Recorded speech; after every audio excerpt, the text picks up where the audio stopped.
మీరందరూ ఇందాకడ నాయశ్వర గారు ఒక మాట అన్నారు,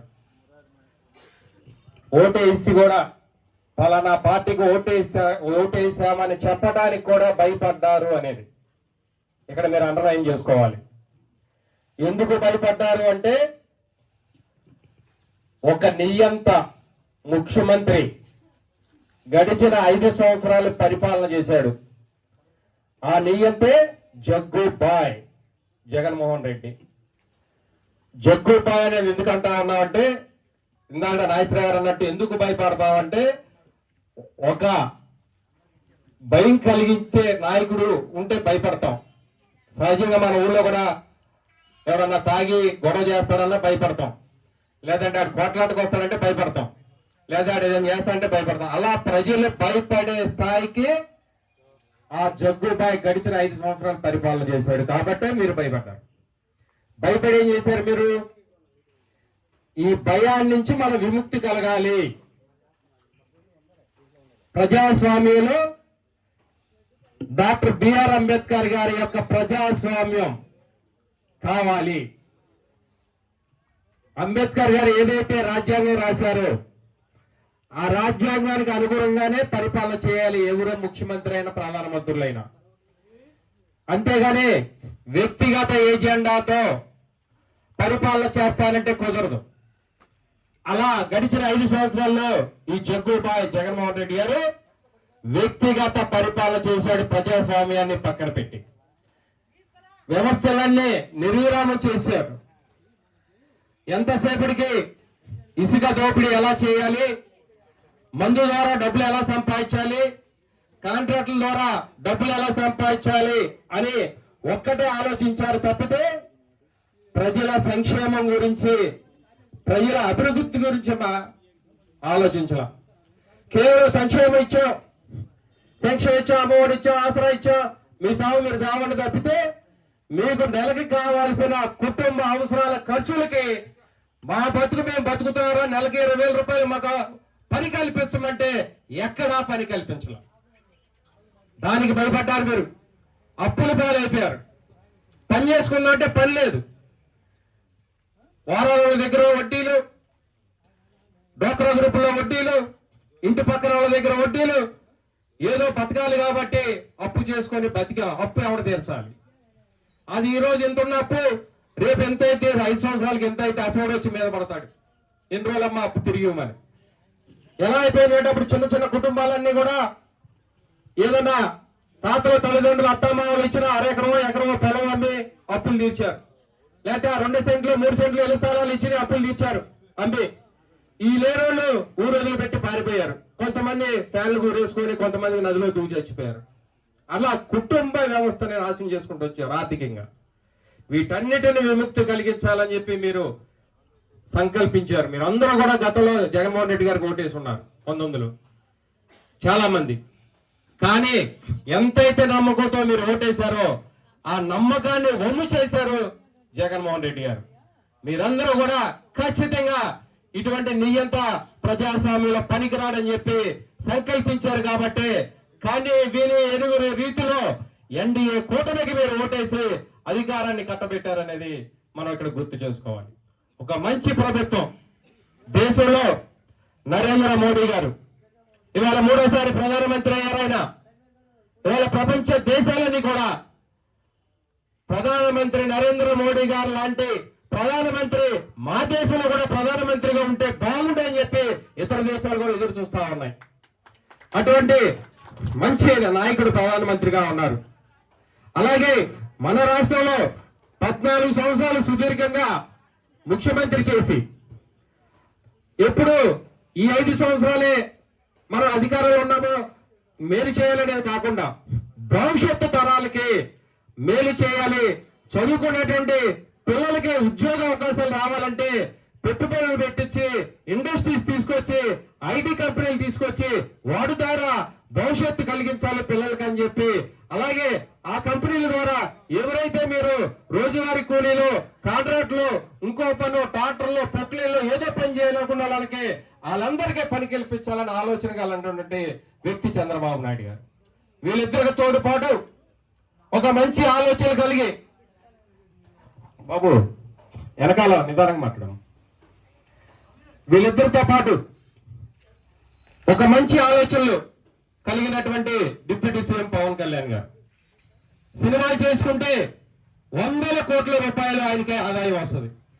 మీ అందరికీ తెలుసు, ఆయన ఒక సినిమా చేస్తే 60-70 కోట్ల రూపాయలు ఇస్తారు. సంవత్సరానికి 2 సినిమాలు తీసుకుంటే 150 కోట్లు. అవన్నీ కూడా నాకు అవసరం లేదు, ప్రజా సంక్షేమం నాకు అవసరం, ప్రజల యొక్క బాగోగులే నాకు అవసరం అని చెప్పి పవన్ కళ్యాణ్ గారు ఒక మంచి ఆలోచనతో 10 సంవత్సరాల నుంచి పార్టీ పెట్టి మీ అందరి కోసం శ్రమిస్తా ఉన్నారు. ఆ విధంగా ఆయన ఉప ముఖ్యమంత్రి అయిన తర్వాత పవన్ కళ్యాణ్ గారు ఎవరైనా అధికారంలో ఉన్న తర్వాత అధికారంలో ప్రజల సొమ్ము ఏదైతే ప్రభుత్వం ద్వారా ఖర్చు పెట్టి మనకి కార్యక్రమాలు చేయడం పరిపాటి, అదే ప్రభుత్వం ఉన్నా. కానీ పవన్ కళ్యాణ్ గారు ఏం చేశారంటే, మొన్న వరదలు వచ్చినప్పుడు 400 గ్రామాలు పంచాయతీలు, మీలాంటి గ్రామ పంచాయతీలు 400 ఈ నీట మునిగి ఇబ్బందులు పడతా ఉన్నారు. అధికారులు గుర్తించారు, 400 పంచాయతీలు నీట మునిగిపోయి చాలా ఇబ్బంది పడుతున్నారు వరదల్లో అని చెప్పి గుర్తించారు. పవన్ కళ్యాణ్ గారు ఏం చేశారంటే, గడిచిన 5 సంవత్సరాల పంచాయతీల్లో కనీసం బ్లీచింగ్ కొట్టడానికి కూడా డబ్బులు లేని పరిస్థితి, కరెంటు బిల్లు కూడా సర్పంచులు వాళ్ళ జేబుల్లో కట్టుకున్న పరిస్థితి. ఆ విధంగా పంచాయతీలన్నీ కూడా నిర్విరామం అయిపోయినాయి. ఈ వరదలు వచ్చిన సమయంలో వాళ్ళకి కొంత కనీసం బ్లీచింగ్ అవసరాలతో కూడా మనం డబ్బులు ఇవ్వలేకపోతే వాళ్ళు ప్రజలు ఆ రోగ బారిన పడి చనిపోయే పరిస్థితి వస్తుందని చెప్పి కళ్యాణ్ గారు ఒక నిర్ణయం తీసుకున్నారు. అదేంటంటే, ప్రతి పంచాయతీకి 1,00,000 రూపాయలు చొప్పున ప్రభుత్వం డబ్బులు ఇవ్వాల.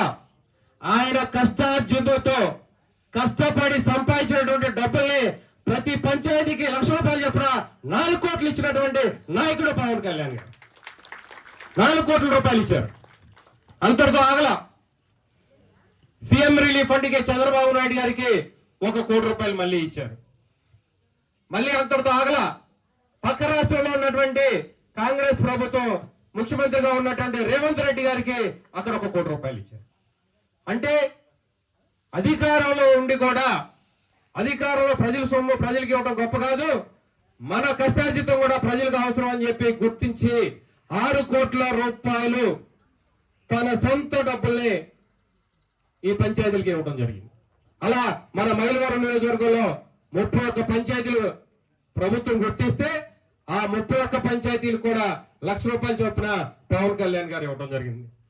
ఆ విధంగా ఒక మంచి ఆలోచన కలిగినటువంటి నాయకులు ప్రధానమంత్రి మోడీ గారు, ముఖ్యమంత్రి చంద్రబాబు నాయుడు గారు, ఉప ముఖ్యమంత్రి పవన్ కళ్యాణ్ గారు. ఈ ముగ్గురు నాయకత్వంలో ఖచ్చితంగా మీరు కోరుకున్నటువంటి ప్రభుత్వం వచ్చింది. ఏదైనా సహజంగా ఒక ప్రభుత్వం వచ్చిన తర్వాత సర్దుబాటు అంటే పరిపాలన చేయడానికి ఒక 2-3 నెలలు పడుతుంది, పరిపాలన సక్రమంగా గాడిలో పెడతానికి. ఎందుకంటే కలెక్టర్లు మారుతారు, ఎస్పీలు మారుతారు, డిఎస్పీలు మారుతారు, ఎండిఓలు, ఆర్డీఓలు, ఎస్ఐలు, సిఏలు, సెక్రటరీలు, గ్రామ పంచాయతీ అందరూ కూడా పైనుంచి కింద దాకా అధికారులు ట్రాన్స్ఫర్స్ అవన్నీ జరుగుతుంటాయి. ఇవన్నీ కూడా మనం చేసుకొని పరిపాలన కొనసాగిద్దాం, మంచి ప్రభుత్వం ప్రజలు ఆశించినట్టు మనం గాడిలో పెట్టుకొని మంచి పరిపాలన అందించాలని ఆశిస్తా ఉన్న టైంలో మనకి కనీ విని ఎరుగిన రీతిలో ఇక్కడ చాలా మంది పెద్దలు ఉన్నారు, వీళ్ళందరూ కూడా గతంలో చూడనటువంటి వరద ఈ రోజు మీ ఊరు మీద నుంచే మరి పొంగి పొర్లి బుడవేరులోకి వెళ్ళి అక్కడ కట్టలు తెగిపోయినాయి. నాకు 89లో కొండపల్లిలో నేను 10వ తరగతి చదువుతా ఉన్నప్పుడు నాగేశ్వరరావు గారి తమ్ముడు ప్రసాద్ కూడా నాతో పాటు క్లాస్మేట్, అప్పుడు 10th క్లాస్ చదువుతా ఉన్నాం మేము. ఆ కట్ట తెగింది 89లో, మళ్ళీ ఇన్ని సంవత్సరాల తర్వాత 30 సంవత్సరాల తర్వాత సేమ్ అదే ప్లేస్ లో దిగింది. అదే కాకుండా పక్కన ఇక 2 గంటలు పడ్డాయి. ఆ పరిస్థితి రావడానికి కారణం ఏంటంటే కని విని ఎరుగని రీతిలో అటు తెలంగాణలో పడ్డాయి, తిరువూరులో పడ్డది, మైలవరంలో పడ్డది, మన ఊళ్ళో పడ్డంటే వరదంతా ఈ పులివాగు బేవూరు మీదుగా వెళ్ళి గన్నుల్లో పడిపోయి అస్తవ్యవస్థం అయిపోయింది. ఇది అంతటితో ఆగకుండా విజయవాడ దాకా ఆ మొత్తం కూడా 15 రోజుల పాటు ఈలపోలు, పైడూరుపాడు, రాయలపాడు, జక్కంపూడి, షాబాదు, కొత్తూరు, తాడేపల్లి, వైఎస్ఆర్ కాలనీ, రామరాజనగరం, గొల్లపూడి, కవేల, మొత్తం భవానీపురం చర్చి రోడ్లు ఇవన్నీ కూడా 15 రోజుల పాటు 10 అడుగుల లెవెల్లో అలాగే ఉండిపోయినాయి. మనకు అదృష్టం కొద్ది 1-2 రోజుల్లో బయటపడి మనం సుఖంగా ఉన్నాం. ఇంకా మనం 3 రోజుల క్రితం ఎమ్మెల్యే గారు మేము ఆ రామరాజు నగర్ రైలు కట్టంటాకు ఉన్న ప్రాంతాలకు వెళ్ళాం. ఇంకా అడుగులోతు నీళ్లు ఉన్నాయి, వర్షం పడి నెల అయినా. అంత దీనస్థితిలో ఉన్నారు. ఆ పరిస్థితులన్నీ కూడా చంద్రబాబు నాయుడు గారు వర్షం వచ్చిన మొదటి రోజే అర్ధరాత్రి 2ంటికి ఇప్రేపట్నం వచ్చారు. అర్ధరాత్రి 2ంటికి, పగలు కాదు, వచ్చి తుమ్మలపాలెం, ఇప్రేపట్నం, జూపొడి, మూలపాడు దాకా కూడా గాజులపేట ఏరియా అంతా హైవే అంతా దాటి నీళ్ళు యువతలకు వచ్చేసినాయి. కృష్ణానది కూడా పొర్లి, ఇటు మన నీళ్లు పొర్లి బుడవేరు తెగిపోయినాయి, అటు కృష్ణానది కూడా నీళ్లు పెరిగి ఆ నీళ్లు హైవే దాటిపోయి యువతలకు వచ్చారు. అంటే ఈ నీళ్లు ఆ నీళ్లు మొత్తం కూడా ఇటు అటు సమానం అయిపోయింది. ఇది ఎక్కడ కూడా మన గతంలో ఎవ్వరూ చూడనటువంటి విపత్తు. మరి అటువంటి సిచ్యువేషన్ లో అన్ని గ్రామాలు కూడా చాలా ఇబ్బందులు పడితే ఇక్కడ ఉన్నటువంటి వేదిక మీద ఉన్నటువంటి పెద్దల నాయకులు, కూటమి నాయకులు కావచ్చు, అందరూ ప్రజలు కూడా ఎవరి తోచిన సహాయం వాళ్ళు, కొంతమంది డబ్బులు ఇచ్చి ఉండొచ్చు, కొంతమంది వస్తువులు ఇచ్చి ఉండొచ్చు, కొంతమంది వండి వార్చి అందరికీ వడ్డించిన పరిస్థితి. మానవత్వాన్ని చాటుకున్నటువంటి నాయకులు వీళ్ళందరూ. ఇట్లా రాష్ట్రం మొత్తం కూడా ఎవరి స్థాయిలో వాళ్ళు కోట్లాది రూపాయలు ప్రభుత్వాన్ని సహాయం చేసి మన ఎవరైతే ముంపుకు గురయ్యారో ఆ ప్రజలందరికీ అండగా ఉన్న సందర్భం మనం కళ్ళారా చూసాం. ఇప్పుడిప్పుడే మరి ఏదైతే ముంపుకు గురైనటువంటి ఇల్లు మన పక్కన శాంతినగర్ మీకు ఆనుకొని ఆ ఇందిరమ్మ కాలనీ 550 కుటుంబాలు ఉంటాయి. అరగంటలో మీరు బయటికి రండి, వరద వస్తుందని చెప్పి ఇంటికి చెప్పి బయటకు వచ్చే లోపల వరద వచ్చేసి లెట్ లెవెల్కి 10 అడుగులు వచ్చేసి ఆ 550 కుటుంబాలు టీవీలు, ఫ్రిడ్జ్లు, బెడ్లు, ఇంట్లో ఏ సామాన్లు ఉంటే ఆ సామాన్లు మొత్తం కూడా నీళ్ళల్లో ఇట్లా పడవలాగా ఊగుతా ఉన్నాయి, పాడైపోయినాయి. అట్లా సింగనగర్ ఇందాడు మనం చెప్పుకున్నట్టు ఆ గొల్లపూడి, ఆ చుట్టుపక్కల ప్రాంతాలన్నీ ఆ విధంగా నష్టపోతే చంద్రబాబు నాయుడు గారు ఎవరూ నష్టపోవడానికి వెళ్ళలేదు. ప్రతి కుటుంబానికి కూడా ఒక 25,000 రూపాయలు, ఏదైతే ఇంట్లో నీళ్ళు వచ్చి ఒక 2-3 రోజులు నిల్వ ఉండి వస్తువులన్నీ పాడైపోయినాయో ఆ కుటుంబానికి 25,000 రూపాయలు వచ్చి ఏర్పాటు చేశారు. అలా కాకుండా గ్రామాల్లో నీళ్ళు వచ్చి అట్లా ఏదైనా కొద్ది గొప్ప నష్టం జరుగుంటే ప్రతి కుటుంబానికి 10,000 ఇచ్చే కార్యక్రమం. అలాగే పంట నష్టపోయినటువంటి ప్రతి ఎకరాకి ఒక 10,000 రూపాయలు. అలాగే ఎక్కడైతే గండ్లు తెగి ఇసుక మేట, మట్టి మేట వేసినటువంటి వాళ్ళకు కూడా నష్టపరిహారం డ్యామేజ్ కింద రాస్తా ఉన్నారు. ఇట్లా అందరికీ సహాయ సహకారాలు అందిస్తా ఉన్నారు. మన ఎవరైతే స్థానిక శాసనసభ్యులు వసంత కృష్ణ ప్రసాద్ గారు ఉన్నారో ఈయన మరి గడిచిన నెల రోజులు కూడా ఆయన ఇప్పుడు మనం చెప్పుకున్నట్టు ఎవరికి ఎక్కడా ఇబ్బంది లేకుండా అధికారులతో, ముఖ్యమంత్రి గారితో మాట్లాడి మరి మీకు కావాల్సినటువంటి మొన్న చూశారు మీ అందరూ కూడా నిత్యావసర సరుకులు కూడా అందరికి ఇవ్వడం జరిగింది. అవి కూడా నియోజకవర్గం మొత్తం అధికారులు ఒక 30,000 మందికి ఇవ్వాలని చెప్పి లెక్కలేస్తే మన ఎమ్మెల్యే గారు ఏం చేశారంటే అలా ఒక కుటుంబం ఒక ఏరియాలో కొంతమందికి, ఒక ఊళ్ళో కొంతమందికి ఇచ్చి కొంతమందికి ఇవ్వకుండా ఉంటే బాగోదు, ఇస్తే మొత్తానికి ఇవ్వాలి, లేకపోతే లేదు అని చెప్పి ఆయన కలెక్టర్ గారితో, నాదెళ్ల మనోహర్ గారు పౌర సరఫరాల శాఖ మంత్రి, ఆయనతో మాట్లాడి 30,000 మందికి లెక్కలేస్తే అధికారులు కాదు కూడదని చెప్పి 70,000 కుటుంబాలకి ఇవ్వాలని చెప్పి 70,000 మంది కుటుంబాలకి ఆ నిత్యావసర సరుకులు అందించడంలో కృషి చేశారు మన ఎమ్మెల్యే వసంత కృష్ణ ప్రసాద్ గారు. అయినా కానీ ఇంకో కొంతమందికి మా ఊరు రాలేదంటే ఇంకొక 5,000 కిట్లే స్వచ్ఛంద సంస్థలు హరే రామ హరే కృష్ణ వాళ్ళ స్వచ్ఛంద సంస్థ ద్వారా ఇంకొక 5,000 కిట్లు తెప్పించి మొత్తం 75,000 కిట్లు మన నియోజకవర్గ ప్రజలకు అందించడం జరిగింది. ఆ విధంగా మన మైలవరం నియోజకవర్గంలో కనీ వీరికి ఎరుగుని రీతిలో 35 చెరువులకి గండ్లు పడిపోయినాయి. ఆ నీళ్ళన్నీ రోడ్డు పాలైపోయినాయి, గండ్లు చెరువులన్నీ పాడైపోయినాయి. అవన్నీ పని చేపిస్తా ఉన్నారు. రోడ్లు పాడైపోయినాయి, పొలాలు దెబ్బతినిపోయినాయి, ఇళ్లలోకి నీళ్ళు వచ్చి అందరూ నష్టపోయి ఉన్నారు. వీళ్ళందరికీ నష్టపరిహారం ఇచ్చే దిశగా ఎమ్మెల్యే గారు, ఎంపీ గారు, చిన్ని గారు ప్రయత్నం చేస్తా ఉన్నారు. చంద్రబాబు నాయుడు గారు ఇవాళ రేపు మీ అందరికీ అకౌంట్లోకి ఆ డబ్బులు వచ్చే ఏర్పాటు చేస్తా ఉన్నారు, ఈ రోజే వేస్తా ఉన్నారు.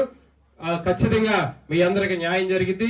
ఎక్కడన్నా 1 ఎవరైతే అధికారులు వచ్చి రాయటానికి వచ్చినప్పుడు ఇంట్లో లేని వాళ్ళు 1 అని మిగిలిపోతే అవి కూడా నిన్న మొన్న రాసి పంపించడం జరిగింది. ఖచ్చితంగా అందరికీ తగు న్యాయం జరిగిద్దని, అలాగే మీరు ఆశించినటువంటి ప్రభుత్వం మంచి కూటమి ప్రభుత్వం ఖచ్చితంగా పరిపాలన చేసి మళ్ళీ మీకు అండదండగా ఉండి మీ ఆశీస్సులు తీసుకుంటామని చెప్పి తెలియజేస్తూ నాకు ఈ అవకాశం మీ అందరికీ ధన్యవాదాలు సెలవు తీసుకుంటాం.